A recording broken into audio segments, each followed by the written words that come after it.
और मैं अगर इसमें एक और बात करूँ तो मैं नॉन बिहारी तो हूँ ही, बट मैं उस जनरेशन से भी बिलोंग करती हूँ जो बिहार की पॉलिटिक्स को कुछ भी नहीं जानती है। हाँ, वो लालू यादव को जानती है, उसके मीम्स जानती है, उसका एक्सेंट और ये सब जानते हैं। जो हम रील्स वगैरह में अब जो बिहार को देखते हैं कि अच्छा परसेप्शन बनाया जाता है कि एक बिहारी ऐसा होता है, ऐसा होता है, तो मैं उन सब चीज़ों के बारे में जानती हूँ। आरजेडी के सपोर्टर्स या जो तेजस्वी के सपोर्टर्स हैं वो ऐसे ऐसे गाने बना, जिन गानों में तुम सुनोगी तो आवेद भैया के सत्ता में कान पे कट्टा उठा ले घर से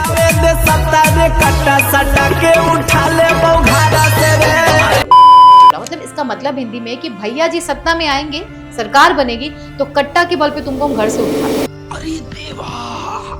एक और गाना है, मैं शब्द भूल रही हूँ। हाँ, अब यादव का सरकार बनेगा तो हम रंगदार बनेंगे। तुम ये सोचो, ये चीजें हैं। भले आप उसको गाने के बहाने मना कर दे, ये तो गाना है। अरे भैया, गाने भी तो वो असलियत बता रहे हैं आपकी। और ये अपहरण मूवी जो 2005 में प्रकाश झा ने लेकर आए थे, ये उसी पे बेस थी। देखो, अच्छा 2005 के पहले बिहार में यही था। उस वक्त क्या था कि जो डॉक्टर्स और इंजीनियर के जो बच्चे होते थे, क्योंकि भैया पैसे वहीं से आएंगे, अब मिडिल क्लास वाले कितना दे सकते हैं। हाँ। तो उस वक्त एक तरीके से ये बिजनेस बन गया था। फिल्म की तो रियलिटी ही है, उन्होंने रियलिटी ही दिखाई है फिल्म में कि कैसे अपहरण होते थे वहां पे। जो तो इतने ट्रोल किए जाते थे कि तुम्हारा एयरपोर्ट तो पटना में वो शुरू होते ही खत्म हो जाता है। मतलब ऐसे ऐसे कमेंट्स किए जाते थे। पटना में मेट्रो बनेगा कभी? कहाँ से कहाँ तक चलेगा? पटना सचिवालय से दानापुर तक जाएगा, पटना सचिवालय से रेलवे स्टेशन तक जाएगा, ऐसे ऐसे कमेंट्स किए जाते थे। लेकिन आज वही पटना है। इंस्टा का देख लो या ट्विटर पे देख लो, ऐसे ऐसे लोग तारीफ कर रहे हैं जिनका पॉलिटिक्स से कोई रिलेशन नहीं है, ना तो उनको उसके नाम पे वोट चाहिए। जो बचपन से लेके जो बड़ा हुआ, उसने देखा उस एयरपोर्ट को कि क्या हालत थी। अगर उसके सामने पटना एयरपोर्ट ऐसा दिखेगा तो ये तारीफ जबरदस्ती वाली नहीं है। लेकिन हाँ, दूसरी तरफ वही लोग हैं जो ये कहते हैं इसमें क्या है, तो आपने क्यों नहीं बनवा के दिया? आपको भी तो इतने समय तक गवर्नमेंट, वही आप सत्ता में थे, आपकी सरकार थी, तो आपने इस ओर ध्यान क्यों नहीं दिया? आपने तो ध्यान ही नहीं दिया। तो अगर आज आप वोट मांगने आते हैं तो जनता तो ये पूछेगी ना कि आपने किया क्या हमारे लिए। वो कोई कमेंट बॉक्स में ये मत लिखना कि मैं जेन ज़ी नहीं लगती, मैं हूँ जेन ज़ी। हमारे पास साक्षात लालू जी यादव, ये लालू हाँ, यादव। ये so hello and welcome back to the pamphlets podcast. मैं हूँ रानो सिंह और मैं हूँ विनीता त्रिपाठी। ऐसे तो हम दोनों अलग अलग ही आते हैं, लेकिन आज कुछ अलग करने की कोशिश की है हम दोनों ने, क्योंकि एक नॉन बिहारी रानू और मैं बिहार से। तो क्योंकि चुनाव चल रहे हैं, 6 तारीख को पहले फेज की वोटिंग होनी है, और ऐसे में रानू बेहतर बताएगी कि बिहार को और बिहार की पॉलिटिक्स को वो कैसे देख रही है। बिल्कुल। और मैं अगर इसमें एक और बात करूँ तो मैं नॉन बिहारी तो हूँ ही, बट मैं उस जनरेशन से भी बिलोंग करती हूँ जो बिहार की पॉलिटिक्स को कुछ भी नहीं जानती है। हाँ, वो लालू यादव को जानती है, उसके मीम्स जानती है, उसका एक्सेंट और ये सब जानते हैं। फिर हम बिहार को और भी जो ह्यूमर जानते हैं। एग्जैक्टली और जो हम रील्स वगैरह में अब जो बिहार को देखते हैं कि अच्छा परसेप्शन बनाया जाता है कि एक बिहारी ऐसा होता है, ऐसा होता है, तो मैं उन सब चीज़ों के बारे में जानती हूँ। लेकिन अगर मैं बिहार की बात करूं तो अब जैसे जो मेरा जर्नलिज्म के फर्स्ट करियर में जो बिहार का अब इलेक्शन फर्स्ट पड़ा है, तो मैंने अब इस दौरान काफ़ी सारी चीज़ें देखी। तो जिसमें सबसे फेमस चीज़ जो आती है वो आता है लालू यादव का जंगल राज। और जब उसके बारे में कुछ कुछ चीज़ें हमें पता चलती है, जैसे आप ऑफिस में कभी डिस्कस करते हो, तो इतना हॉरिफाइंग लगता है सुनकर कि ओ माय गॉड, ऐसा भी कुछ होता था क्या, और ऐसा क्यों करता था कोई। और कुछ लोग क्योंकि जंगल राज की जहाँ तक बात होती है ना, बहुत ज्यादा लोग सुन के भी शायद हो गए कि क्या वही घिसी पिटी लाइन चली आ रही है जंगल राज के बारे में। बेसिकली रानू, क्योंकि तुम लोग का जो जनरेशन है, तो ये जो जेनजी में जो आते हैं जो बच्चे, वो क्योंकि सोशल मीडिया के थ्रू या फिर आपके पेरेंट्स ने या फिर आपके सीनियर ने आपको ऑफिस में बताया कि ये होता था, लेकिन जो सच्चाई थी वो और ज़्यादा भयानक थी। और यहाँ पे जो शुरुआत में तुमने कही कि तुम लालू यादव को या फिर जो उनका पॉलिटिकल करियर रहा है वो ज़्यादातर ह्यूमर दिखता था। वो ह्यूमर के पीछे जो एक बिहार की जो इमेज थी, जो बिहार में उस वक्त हो रहा था, वो पीछे रह गया। मतलब लालू यादव पे कई ऐसे मीम्स बनते थे कि जब तक समोसे में आलू रहेगा तब तक बिहार में लालू रहेगा। मतलब ऐसे ऐसे बहुत सारी चीजें थी। इनफैक्ट जब वो सांसद हुआ करते थे, रेल मंत्री थे वो, उस वक्त भी उनके ऐसे ऐसे मीम्स वायरल होते थे ना कि लालू यादव को लोग उस तरीके से जानते थे। कोई ये नहीं जानता था कि जब यही लालू यादव बिहार के मुख्यमंत्री थे, जब बिहार में आरजेडी की गवर्नमेंट थी, उस वक्त क्या कुछ घटता था बिहार में, ये हालत थी। अब मैं आपसे जानना चाहूंगी कि क्या क्या एक्चुअली घटता था वहां पर, और अगर मैं वुमेन सेफ्टी की भी बात करूं तो वहां पे मैंने सुना है कि बहुत ही बुरा हाल था, लॉ एंड ऑर्डर बहुत ही बेकार था, डेवलपमेंट कुछ भी नहीं करता था लालू यादव जो भी। एंड आपने मुझे एक बार शादी का भी एग्जांपल बताया था कि उनकी बेटी की जब शादी हुई थी तो उन्होंने क्या क्या किया था। ये मुझे लगता है कि ये बहुत काफी ज्यादा मतलब तुम जब भी सोशल मीडिया पे जाओगी या कि कुछ ऐसे आर्टिकल्स तुम्हें दिख ही जाएंगे कि लालू यादव की उस वक्त बेटियों की शादी होती थी। मुझे याद है जब लालू यादव की पहली बेटी मीसा भारती की शादी हुई थी, मुझे लग रहा है मैंने अपना स्कूल जस्ट कंप्लीट किया था। मुझे एग्जैक्ट वो टाइम शादी का वो मंथ क्या था मेरे को ध्यान में नहीं आ रहा है, लेकिन उस वक्त जहाँ मैं रहती थी अच्छा एरिया था, और उस वक्त की मिनिस्टर हुआ करती थी कांति सिंह। कांति सिंह जो थी वो काफ़ी नोन नाम है, अगर आज भी आप लोग सर्च करेंगे तो नाम आ जाएगा, और वो आरजेडी से थी और लालू परिवार के काफ़ी नज़दीकी थी। तो लालू की बेटी की शादी हो कहीं और रही है, लेकिन उसका इम्पैक्ट जो है पूरे पटना में दिख रहा है कि भैया एक सीएम की बेटी की शादी है।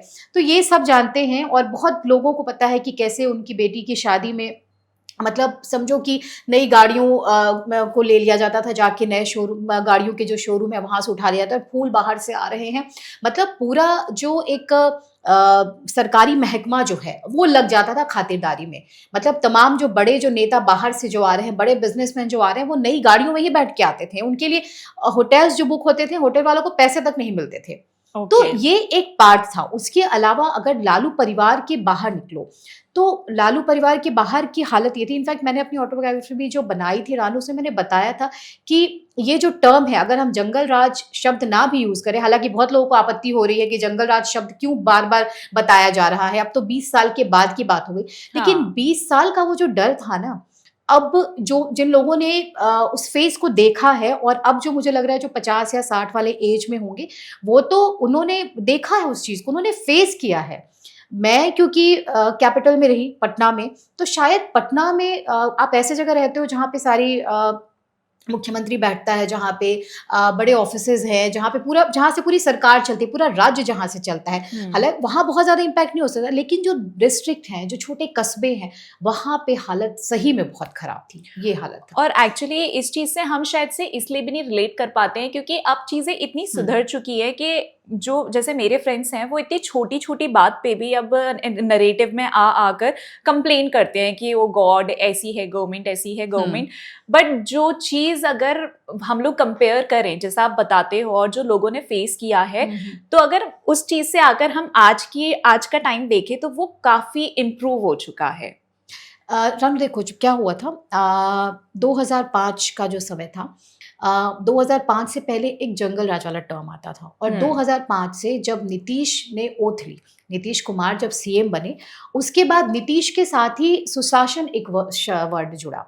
सुशासन, विकास, दो चीजें जो है ना, डेवलपमेंट आपको करना है। नीतीश कुमार के कहीं ना कहीं ये दिमाग में था कि मुझे जिस बेस पे बिहार की जनता ने चुना है, बिहार में सबसे बड़ा प्रॉब्लम था लॉ एंड ऑर्डर। बिहार में हालत ये थी, अब क्योंकि चुनाव चल रहा है तो तुम अगर स्क्रॉल करो, इंस्टा पे चले जाओ, फेसबुक पे चले जाओ, ट्विटर पे चले जाओ, इतने सारे जो लोग, जो जनता से, जो मीडिया वाले बात करते हैं, वो सिर्फ दो चीज़ों को लेके बात करते हैं। डेवलपमेंट नहीं था लालू के राज में, जो सेफ्टी की बात होती है, वुमेन सेफ्टी सबसे बड़ा है। सेफ्टी के कुछ एग्जांपल्स आप मुझे बताओ कि क्या क्या होता था उस टाइम वुमेन्स के साथ। देखो 2-3 इंसिडेंट तो काफ़ी नोन है, जो अगर क्योंकि बहुत ज़्यादा अगर हम उस पर अंदर तक ना जाए, चंपा विश्वास का जो केस था, एक शिल्पी जैन हत्याकांड भी काफ़ी फेमस रहा है। वो पटना वुमेंस कॉलेज की वो लड़की थी, और अगर आप पढ़ेंगे क्योंकि तो बहुत सारी चीज़ें, उसके भी अलग अलग पहलू हैं, लेकिन एक आम लड़की जिसका हर रोज़ निकलना होता है घर से, जो मिडिल क्लास फैमिलीज होती हैं, उनके लिए बहुत चैलेंज ये था कि अगर आप शाम को बहुत देर हो जाता था, ये क्योंकि छोटे जो गांव हैं वहाँ पे तो और परेशानी होती थी, आप पब्लिक ट्रांसपोर्ट यूज़ करने में आपको डर लगता था, ठीक है। प्रॉब्लम होती थी कि आप कंप्लेन किसके, अगर कल को आपके साथ कुछ हो जाए तो आप कंप्लेन कहाँ करेंगी, क्योंकि पुलिस वाले भी नहीं सुनते थे। कहते हैं ना कि जब ऊपर से बहुत स्ट्रिक्ट कोई रहेगा, घर का मुखिया अगर वैसा रहेगा ना, तो नीचे वाले भी सब बड़े शांत रहेंगे, सब बहुत ऑन ट्रैक काम करेंगे। लेकिन हाँ, क्योंकि जब सरकार की तरफ से ही हर चीज बहुत हल्का फुल्का था, ठीक है जो हो रहा है सो होने दो, हम तो भैया अपनी तिजोरी भरने आए हैं। तो ये अगर आप मोटो लेके चलेंगे तो आप कैसे डेवलपमेंट करेंगे। जहां तक तुमने पूछा कि जो वुमेन सेफ्टी की बात होती है वो कैसे एक बड़ा फैक्टर है। प्रॉब्लम क्या है ना कि जो कॉलेज की लड़कियां थी वो शाम को अगर घर आए तो कहा यह जाता था कि तुम 5, 5:30, 6 बजे तक घर आ जाओ, क्योंकि पेरेंट्स को डर लगता था आप कहाँ जाएंगे, ना तो पब्लिक ट्रांसपोर्ट वैसा है, कुछ भी कोई कर रहा है, छेड़खानी अलग बात है, इनफैक्ट आप कुछ भी पहन नहीं सकते थे।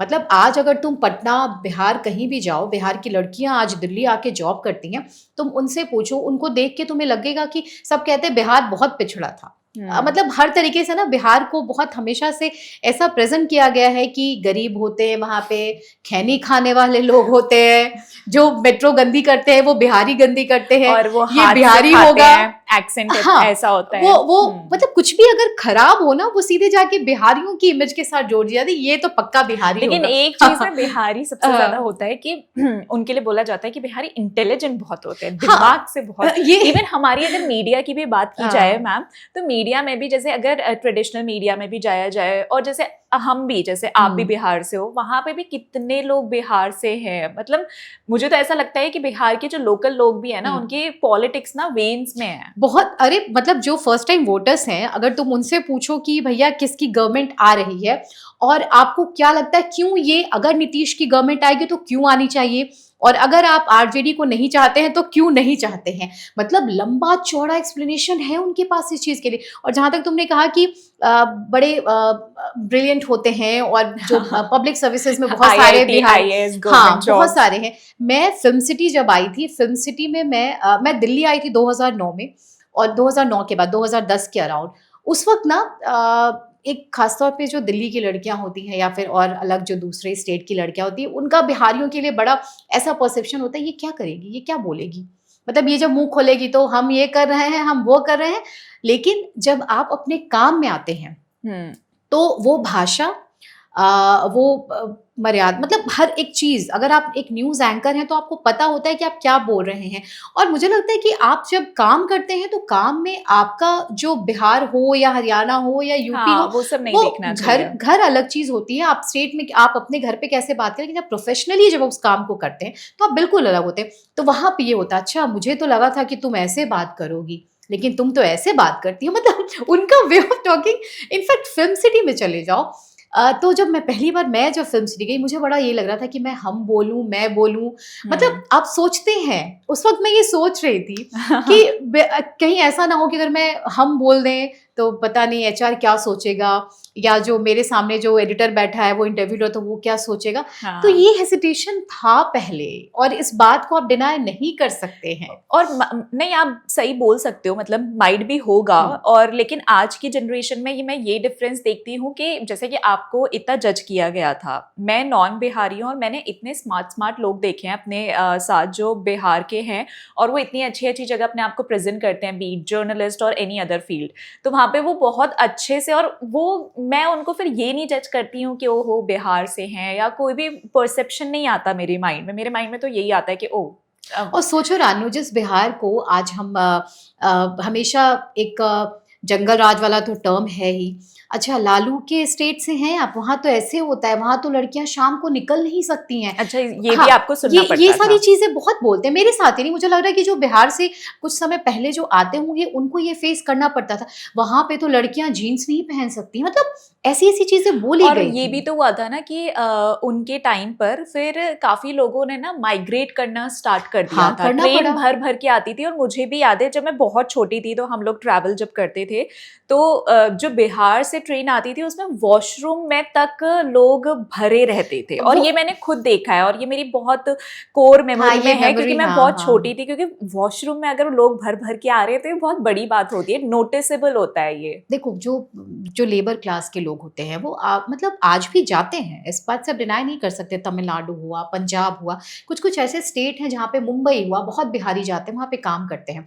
तो अगर शुरुआत की बात की जाए, जब लालू के समय में, जब लालू यादव की जब सरकार थी, उस वक्त क्या था, लालू के समय ना सड़कों को बनाया गया सही तरीके से, क्योंकि कनेक्टिविटी बहुत इंपॉर्टेंट होती है। हाँ। अगर एक बच्चा किसी गांव से आके उसको पटना जैसे शहर में यूनिवर्सिटी में पढ़ना है, तो कुछ बहुत बच्चे ऐसे होते हैं जो आते हैं फिर घर लौट जाते हैं। बहुत लोग पटना में स्टे नहीं कर पाते क्योंकि पटना में कॉलेजेस थे, यूनिवर्सिटी थी, लेकिन सड़क ही नहीं होगी तो बच्चा कैसे पहुंचेगा? जहां उसे 2 घंटे में पहुंचना रहेगा वहां पे वो 10 घंटे में पहुंचेगा, क्योंकि सड़क नहीं थी। सड़क खत्म, एजुकेशन के नाम पे आपने चरवाहा विद्यालय दिया। चरवाहा विद्यालय का कॉन्सेप्ट जो था, वो मतलब जिस सोच के साथ लालू यादव उसको लेके आए थे, वो तो बना ही नहीं। कुछ समय में वहां पे घपलेबाजी हुई, पैसे इतने दिखाए गए, वो सारी चीजें खत्म हो गई। और ये चारा घोटाला और ये सारे, हाँ, जब भी बिहार की बात होती है, ये लालू परिवार के साथ जो स्कैम्स है ना, ये सारे स्कैम्स ऐसे जुड़े हुए हैं रानू कि आप उसको, कोई भी चुनाव हो जाए, 2025 का विधानसभा चुनाव हम देख रहे हैं, उसमें लालू परिवार के घोटाले की बात होती है, चारा घोटाले की बात होती है, जंगल राज की बात होती है, लेकिन ये ना डार्केस्ट एज आप कह सकते हैं बिहार। अगर आप जंगल राज शब्द को इस्तेमाल ना करना चाहें तो मुझे लगता है डार्केस्ट एज जैसे शब्द को आप ले सकते हैं। और सोचिए, ये वही बिहार है, मतलब जिसको land of glory, land of knowledge आप कहते हैं, जहां पे दुनिया का सबसे पुराना यूनिवर्सिटी, आज आप नालंदा जाइए और नालंदा यूनिवर्सिटी को देखिए, आप विश्वास नहीं करेंगे कि ये वो बिहार है जहां पे एक ऐसी यूनिवर्सिटी थी जो सबसे पुरानी यूनिवर्सिटी में जिसकी गिनती होती थी। आर्यभट्ट वहां से थे, मैथमेटिशियन। हाँ। आप गया जी जाए जहाँ पे बौद्ध का धर, आप मतलब ऐसे ऐसे गौतम बुद्ध का नाम लीजिए, महावीर, ये सब जन्मस्थली है उनकी।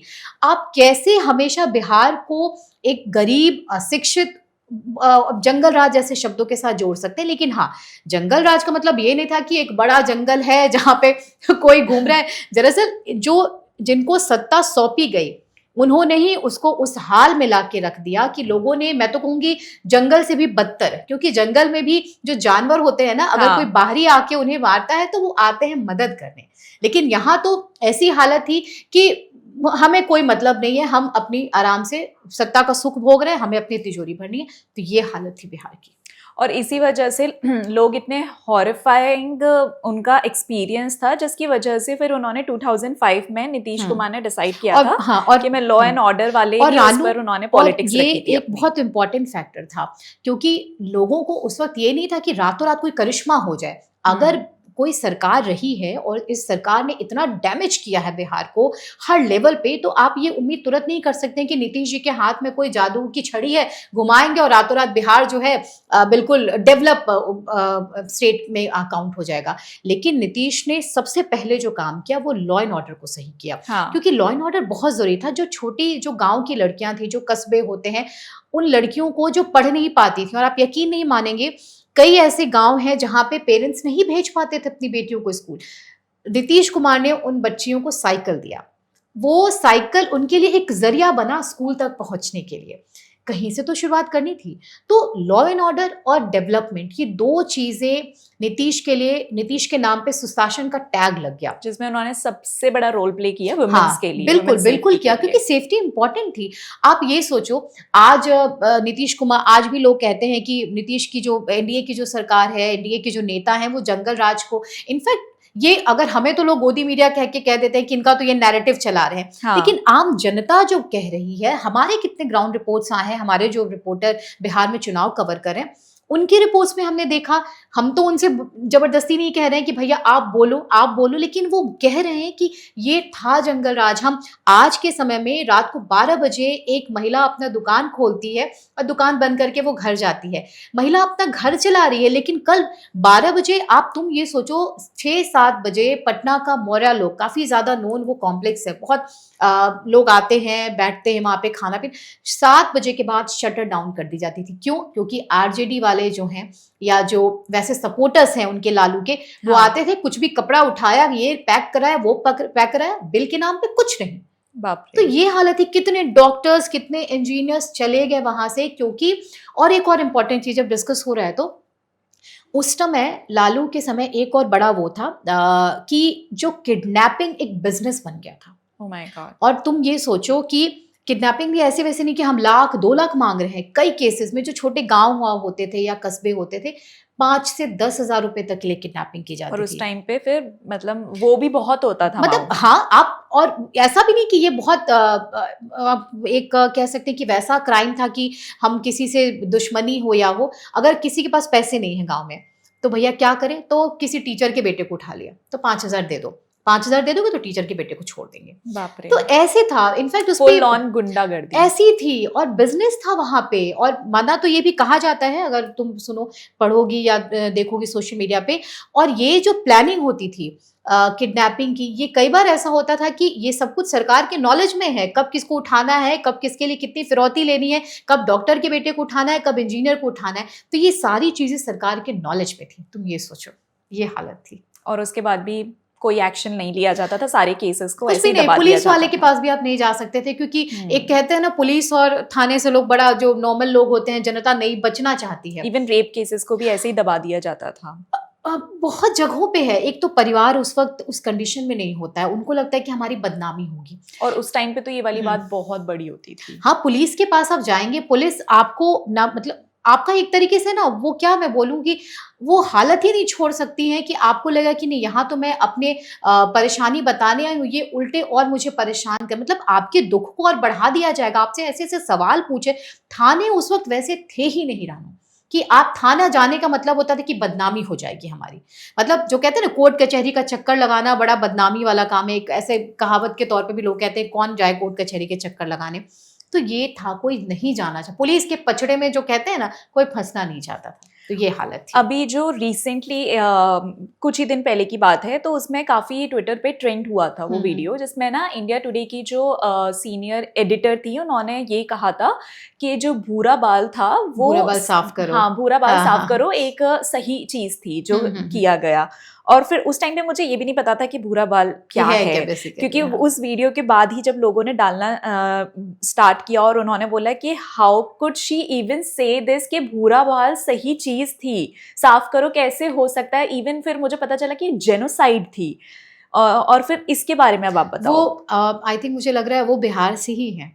जिस अच्छा, पत्रकार के बारे में तुम बात कर रही हो, शायद मारिया, हाँ, Maria Shakeel, she is from Bihar.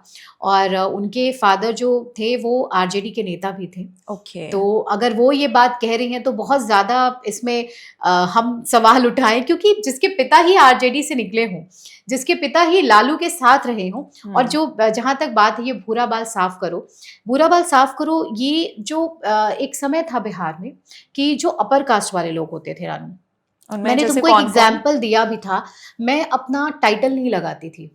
हाँ, आप ये वाली बात ना मैम हमें ऑफिस में बहुत बार बता चुकी हैं, एक बार नहीं बहुत बार बता चुकी है। क्यों मैं अपना टाइटल नहीं लगाती थी, क्योंकि और मेरे पापा का इसके पीछे वो था, अब मुझे नहीं पता उस वक्त तो मैं स्कूल में थी तो क्या इम्पैक्ट हो सकता है आगे, लेकिन उनको लगा कि नहीं आगे कल को, क्योंकि बिहार में पहले सरकारी नौकरी, टीचर, आप यही सोच सकते थे। मुझे भी नहीं पता था कि कब मैं मीडिया में आऊंगी और क्या करूंगी, भगवान जाने। ठीक है, तो उस वक्त उन्होंने ये कहा था कि नहीं, कुमारी लिखो। ऑफिशियली आज भी मैं विनीता कुमारी ही हूँ।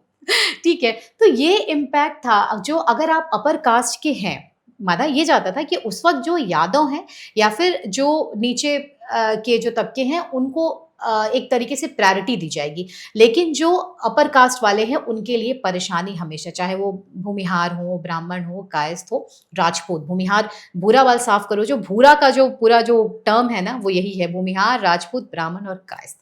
ये 4 ऐसी वहाँ पे कास्ट हैं। और इसके बाद वहाँ पे ऐसे जेनोसाइड हुए जिसमें टारगेट ही उन लोगों को किया था जो भूमिहार समाज जाति से आते हैं, जो राजपूत जाति से आते हैं, तो उनको टारगेट किया गया था। मतलब लालू के समय में जो अपर कास्ट के लोग थे वो टारगेट पे रहते थे कि उनकी जमीन छीननी है, उनसे हमें फिरौती लेनी है, ये सारी चीजें थी। और अभी भी लाख तेजस्वी कोशिश कर रहे हैं कि जो वो पुरानी इमेज थी लालू यादव की, या फिर नहीं, जो लालू यादव के साथ जो जंगल राज वाला जो टर्म जुड़ा हुआ था, ये कहा गया कि लालू यादव तो हमेशा से उन्होंने दिखाने की कोशिश की कि भैया वो सबके हैं, लेकिन लालू यादव सबके नहीं थे। सच्चाई ये अच्छा। थी कि वो सबके नहीं थे। और हाँ, यही ना, ये बात तो सबसे ज्यादा प्रूव करती है कि आप कैसे बोल सकते हो कि इनका जीने का हक नहीं है, इनको कोई हक नहीं मिलना चाहिए, इनको सारे हक मिलने चाहिए। एक और ये जो और इनको आई गेस उन्होंने फिर वोटिंग के लिए भी अपना ये जो भूरा बाल साफ करो, इन्होंने वोटिंग के लिए अपना पूरा यही चलाया था कि हम आपको हक देंगे और इनके साथ ये चुनाव में लालू को पता अब तो कास्ट पे हालांकि पूरी की पूरी कास्ट- पॉलिटिक्स खेली देख, गई थी। बिहार की जो राजनीति है ना, आप कितना भी डिनाई करें कि नहीं अब तो बहुत आगे, लेकिन कास्ट की जो पॉलिटिक्स है ना वो है बिहार में, अभी भी Okay. एग्जिस्ट करती है। कितने ऐसे बाइट्स हम सुन रहे हैं कि हम तो पासवान समाज से हैं, हम तो चिराग पासवान को वोट देंगे। मतलब ये महिलाएं हैं जो मतलब कास्ट वहाँ पे बहुत स्ट्रांग हाँ, रोल ये प्ले है करती है। कास्ट की पॉलिटिक्स, आप डिनाई नहीं कर सकते। लेकिन एक तबका दूसरी तरफ वो भी है कि जो यादव होते हुए भी, भले वो यादव है लेकिन वो ये कह रहा है कि हम लालू यादव को वोट नहीं देंगे, हमको विकास चाहिए। वो विकास अगर नीतीश देंगे तो हम नीतीश को वोट देंगे। तो ये कॉन्सेप्ट लोगों का चेंज हुआ है, क्योंकि अब वो नहीं चाहते रानू कि हमारा बेटा हमने जो किया वो वही करे। और तुमने ये कहा कि जो ट्रेनों में, अब तुमने जो अपनी एक मेमोरी तुम्हारी तुमने बताई कि एक समय था, वो इसलिए आते थे कि जो बिहार में सपोज ग्रेजुएशन अगर आपको 3 साल में कंप्लीट करना है, वो 5 साल लगते थे, 7 साल लगते थे। ओके। कुछ यूनिवर्सिटीज थी वहां पे जो जिनका पता ही नहीं होता था कि वो सेशन कब कंप्लीट कराएंगे। तो ऐसे में बच्चे की उम्र तो रखी नहीं है, उसको आगे नौकरी भी तो करनी है। तो रीजन, और जहां तक जो बड़े या फिर जो अपर कास्ट के जो लोग थे, कई ऐसे परिवार थे जिनको मैंने हमारे जान पहचान में लोगों ने जब जमीन बेची, जमीन बेच के अपने बच्चे को बाहर भेजा पढ़ने के लिए, ताकि बच्चा टाइम पे उसके जो सेशन है वो कंप्लीट हो, वो अच्छी यूनिवर्सिटीज में पढ़ सके। तो लेकिन अब हालत ये है कि आज के समय में बहुत ऐसे लोग हैं जो दोबारा बिहार लौट रहे हैं, वो अपना बिजनेस कर रहे हैं या फिर अब अलग अलग नौकरी के लिए। जैसे कि ये वाली जो आपने बात बोली है ना, तो मेरे माइंड में भी ना हमेशा परसेप्शन ये सारी चीजें देखकर रह गया था कि हाँ, बिहार में जो भी एजुकेशन बाहर कर रहा है तो वो बाहर ही जॉब करेगा। बट अगर मैं अपना रीसेंट एग्जांपल दूं तो मेरी एक बैचमेट थी मास्टर्स में, और उसने मैं सुनकर शौक थी, उसने डिसाइड किया था कि नहीं, मैं पटना में ही जॉब करूंगी, मुझे माइग्रेट कहीं पर और नहीं जाना। तो मुझे अच्छा लगा था कि अच्छा, अब ऐसी सिचुएशन शायद आ गई है कि वहां पे वो उसने डिसाइड किया कि मैं वहीं जॉब करूंगी, और वो वहीं कर रही है अभी। मेरे बहुत सारे फ्रेंड्स हैं, मतलब मैं खुद भी, अब वो अलग बात है कि आपको एक, हर लड़की के लाइफ में एक फेज होता है कि आपको निकलना पड़ता है, आपकी शादी होती है, आपको वहां सेटल करना पड़ता है। लेकिन आज के समय मेरे कितने ऐसे फ्रेंड्स हैं जिन्होंने स्टार्टिंग में वो फिल्म सिटी में आए, उन्होंने जॉब किया, लेकिन आज अगर उन्हें अच्छा ऑप्शन मिला है तो वो पटना में रह रही हैं और अच्छा काम कर रही हैं। हाँ, बहुत अच्छा। इवन मेरी प्रोफेसर भी थी, उन्होंने भी रिसेंटली यही बताया था कि मैं माइग्रेट करूं, मतलब दोबारा से मैं यहाँ से जॉब छोड़ के अपना जयपुर से, बनस्ली से जॉब छोड़ के अपना मैं वापस जाऊंगी, क्योंकि वहाँ पे अब चीजें, फैसिलिटीज बहुत अच्छी हैं और अब मैं जाना चाहूंगी वहाँ पे, डेवलपमेंट काफी सही है। तो ये एक बोल सकते हैं कि बहुत बड़ा डेवलपमेंट और बहुत बड़ा चेंज है। अभी तुम ये देखो रानू, आजकल तुम लोग का जो जनरेशन, ये जेनजी जो है, बहुत इंस्टा और ट्विटर और सारी जितने भी ये सोशल मीडिया साइट्स हैं तुम लोग बहुत फॉलो करते हो। हाँ। तो जो डेवलपमेंट की बात है, अब हम ये कहें कि ये बताने की चीज नहीं होती है, कुछ चीज आपको दिखती है। आज के समय में तुम देखो पटना का एयरपोर्ट, मतलब इतने, मुझे तो इतने ट्रोल किए जाते थे कि तुम्हारा एयरपोर्ट तो पटना में वो शुरू होते ही खत्म हो जाता है। मतलब ऐसे ऐसे कमेंट्स किए जाते थे। पटना में मेट्रो बनेगा कभी? कहाँ से कहाँ तक चलेगा? पटना सचिवालय से दानापुर तक जाएगा, पटना सचिवालय से रेलवे स्टेशन तक जाएगा, ऐसे ऐसे कमेंट्स किए जाते थे। लेकिन आज वही पटना है।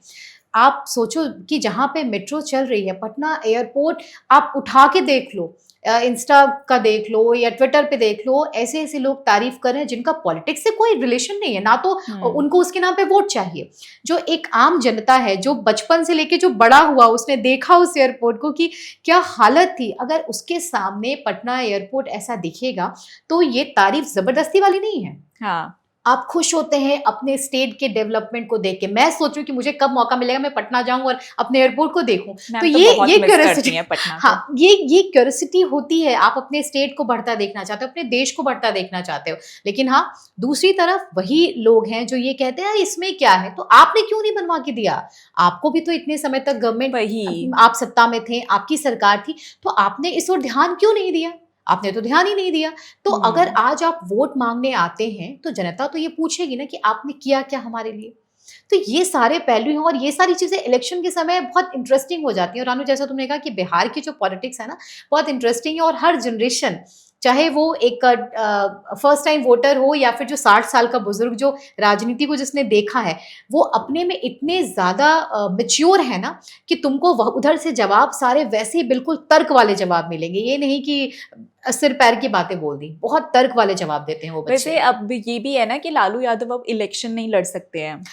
लालू यादव को देखो, लालू यादव इलेक्शन नहीं लड़ सकते। लालू यादव को जब कोर्ट में पहुंचना होता है तो वो व्हीलचेयर पे चलते हैं। लेकिन अच्छा, लालू पे याद आया, तुम कुछ दिखाओ। हाँ हमारे पास साक्षात Lalu ji Yadav, we are featuring Lalu हाँ, यादव। ये यहाँ पे लालू लिखा है, हाँ, उनका और नाम हमने फीचर किया है यहाँ पे। और ये हम लेके बैठे हैं सो दैट कि भैया पटना में लालू जी हैं, लेकिन लालू जी को हमने नोएडा लाने का काम किया। भले वो ईंट के तौर पे ही है, लेकिन वो हमारे पास है। तो लालू जी का जो हम ह्यूमर जिस तरीके से लालू जी का प्रेजेंट कर रहे हैं ना, लालू जी के बारे में यही था कि भैया वो ऐसी भाषण देते थे, सब कुछ बहुत ऐसा था ना कि वो सेंटर ऑफ अट्रैक्शन बन जाता था। और ये चीज लालू के पॉलिटिक्स में ना बहुत आगे तक मुझे लगता है कि लालू को लेके आया है, क्योंकि लोग उनके साथ वो जो उनका कहते हैं वो देहाती स्टाइल गमछा लेके ऐसे कहीं भी कई ऐसे इंटरव्यूज पुराने लालू यादव के तुम देखोगे जिसमें दातून लेके, लुंगी पहन के, बनियान पहन के, तो वो दिखाने की बहुत कोशिश की गई, ह्यूमर दिखाने की कोशिश की गई। लेकिन उस ह्यूमर के पीछे लालू यादव की जो पूरी पॉलिटिकल स्ट्रैटेजी थी, जो जैसा भी तुमने कहा कि लालू यादव इलेक्शन नहीं, लेकिन लालू यादव की हालत देखो, अभी वो दानापुर में इलेक्शन प्रचार कर रहे हैं, चुनावी प्रचार कर रहे हैं, वही लालू यादव, लेकिन जब कोर्ट पहुंचना होता है तो व्हील चेयर पे चलते हैं। आप हेलोविन तक बनते हैं। सो बिहार में मुझे नहीं याद मुझे नहीं याद है, आप किसी से भी एक्सपेक्ट करो, बट आप बिहार में एक्सपेक्ट कर रहे हो कि वो हेलोवीन वो भी लालू परिवार में। हाँ, मतलब जिस जगह में बहुत ज्यादा भले वो डिग्री मिल गई हो उनकी बेटियों को, डॉक्टर बन गई है, कोई इंजीनियरिंग की किसी ने पढ़ाई की, वो डिग्री कैसे मिली ये आप सबको पता है। मतलब ये ऐसी चीजें जिस पे डिस्कस करना आपके लिए बहुत ज्यादा मतलब वर्थ नहीं है। उस परिवार में आज हेलोविन मनाया जा रहा है, जहां पे हमेशा से ये कहा जाता था कि यही लालू यादव हैं। जब कुंभ चल रहा था, कुंभ तो फालतू है, अच्छा, इसी टोन में उन्होंने बोला था कुंभ तो फालतू, लेकिन आज जब हेलोविन बना रहे हैं सर, तब सब बढ़िया है। तो ये जो पॉलिटिकल, आई एम 110% श्योर कि उन्हें हेलोवीन का ना मतलब भी नहीं पता होगा, और फालतू में बस मतलब वेस्टर्न आपको सोशल मीडिया, आपको पता है सोशल मीडिया का जमाना है, आप जितनी ज्यादा चीजें यहाँ पे सोशल मीडिया पे एक्टिव होंगे, आपको लोग देखेंगे। बट उनको ये समझना जरूरी है कि ये बनाने से, और वो जो तेजस्वी है वो रील्स बनाते हैं, उन सबसे ना उनको वोट नहीं अच्छा, उसी रील से सोचो, एक रील बनाएंगे तो थोड़ी उस सोशल मीडिया के जरिए आपको वोट मिल जाएंगे। तुम अभी हाल के दिनों में देखो, हमने भी इस पे बनाया था वीडियो कि जो आरजेडी के सपोर्टर्स या जो तेजस्वी के सपोर्टर्स हैं, वो ऐसे ऐसे गाने बना रहे, और जो तुमने बात की थी ना शुरुआत में, भूमिहार भूरा बाल साफ करो वाली, देखो वो इन गानों में तुम सुनोगी तो आवेद भैया के सत्ता में कान पे कट्टा उठा ले घर से तोरा। मतलब इसका मतलब हिंदी में है कि भैया जी सत्ता में आएंगे, सरकार बनेगी, तो कट्टा के बल पे तुमको हम घर से उठा लेंगे। तो अब भी यही वाला मतलब चाहते हैं कि ये गाना, एक और गाना है, मैं शब्द भूल रही हूँ, वो ये था कि हाँ, अब यादव का सरकार बनेगा तो हम रंगदार बनेंगे। मतलब रंगदार, तुम ये सोचो, ये चीजें हैं। भले आप उसको गाने के बहाने मना कर दे, ये तो गाना है, अरे भैया गाने भी तो वो असलियत बता रहे हैं आपकी। मतलब इतना आगे आकर भी, इतनी चीजें देखकर भी उनको ये रियलाइज नहीं हुआ कि अब जनता को कुछ और चाहिए। अभी भी वो उसी पॉलिटिक्स पे लगे हैं जो घिसी पीटी वो सालों 90s में लड़ रहे थे। पटना मरीन ड्राइव है, काफी नोन है। अभी जितने भी दिल्ली से बड़े पत्रकार गए हैं ना, तुम देखोगी सब जा रहे हैं पटना का मरीन ड्राइव दिखा रहे हैं। इनफैक्ट जो पूरा इकोसिस्टम है वो भी पटना की सड़कों के बड़े बड़े वो माइलस्टोन्स और ये दिखा रहे हैं कि हम यहाँ हैं, वो हैं। बट वो ये भूल जा रहे हैं कि इसी बहाने तुम वहां के डेवलपमेंट को भी दिखा रहे हो। तुम भले सरकार के जाके नीतीश विरोधी और मोदी विरोधी बातें करो, लेकिन तुम पटना बिहार के डेवलपमेंट को दिखा रहे हो। ये मरीन ड्राइव का एक वीडियो वायरल हो रहा है जिसमें आरजेडी के सपोर्टर्स आ रहे हैं। वो लड़की अपना काम कर रही है। मरीन ड्राइव में क्या है ना रानू, तुम जाओगी पटना के, तो वहां पे लड़कियां अलग अलग स्टॉल्स लगा के कर रही हैं काम, वो अपना बिजनेस कर रही हैं और रात भर खुला रहता है। तो तुम सोचो, ये एक मैसेज है कि यहाँ पे रात को लड़कियां काम कर रही हैं। पहले मेट्रो सिटीज में ही होता था कि लोगों की नाइट शिफ्ट होती थी, लड़कियां काम, लेकिन मरीन ड्राइव बिल्कुल ओपन एरिया है, वो कोई ऑफिस नहीं है वहां पे, लेकिन वो लड़कियां बिना किसी डर के, बिना किसी हेजिटेशन वो काम कर रही है। उसी बीच सपोर्टर्स आते हैं आरजेडी वाले और वो बदमाशी करते हैं। तो सोचो वो अब वहां ऐसा देख रहे हैं। जब सोचो, अगर भगवान न करे यही सपोर्टर्स अगर तेजस्वी आते हैं, अगर आरजेडी सरकार में आती है, महागठबंधन की सरकार बनती है, तो बिहार में क्या स्थिति होगी, तुम ये सोचो। समझ गए मैम, इसीलिए हाँ, आप लोग तो ले तो यही गाइड है कि उनको मत लेकर आना तो मुझे लग रहा है कि मैं तो वोट नहीं दे सकती यहाँ पे। मुझे लग रहा है कि जंगल राज वाला जो एक जंगल राज ना बोल के जो हम डार्केस्ट एज एक शब्द यूज कर और रहे हैं ये यहाँ पे, अपहरण मूवी जो 2005 हाँ, में प्रकाश झा ने हाँ, लेकर आए थे, ये उसी पे बेस्ड थी। देखो, अच्छा, क्योंकि सिनेमा जो होता है वो जो सोसाइटी में घटता है वही सिनेमा में दिखता है, हाँ, ठीक है। तो उस वक्त जो था 2005 के पहले बिहार में यही था कि गोलू अपहरण कांड काफी नोन, काफी ये है, एक बच्चा था उस वक्त। क्या था कि जो डॉक्टर्स और इंजीनियर के जो बच्चे होते थे, क्योंकि भैया पैसे वहीं से आएंगे, अब मिडिल क्लास वाले कितना दे सकते हैं, हाँ, तो उस वक्त एक तरीके से ये बिजनेस बन गया था।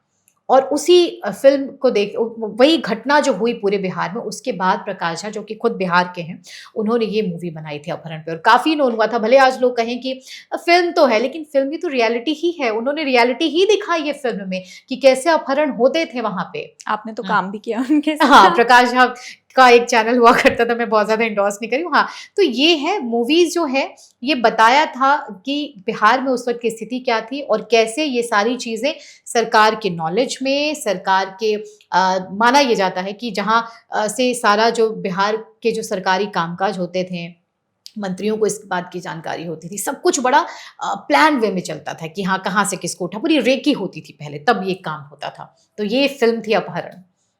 चलो, आज मैम से बात करके मुझे ये तो पता चला कि बिहार में क्या क्या चीजें हुई थी और कैसे बदनाम था और बिहार। रानू, मतलब सिर्फ ऐसा नहीं कि मैं एक जर्नलिस्ट हूँ या पटना में, तुम्हें बिहार का जो भी बच्चा होगा ना, उनको भी पता होगा। हाँ, मतलब बच्चा नहीं इन द सेंस जो कि 18-20 साल के जो बच्चे होंगे, क्योंकि उन्होंने अपने घर में वो सुना है, उनके पेरेंट्स उनको बताया कि पता है ये होता था, वो होता था।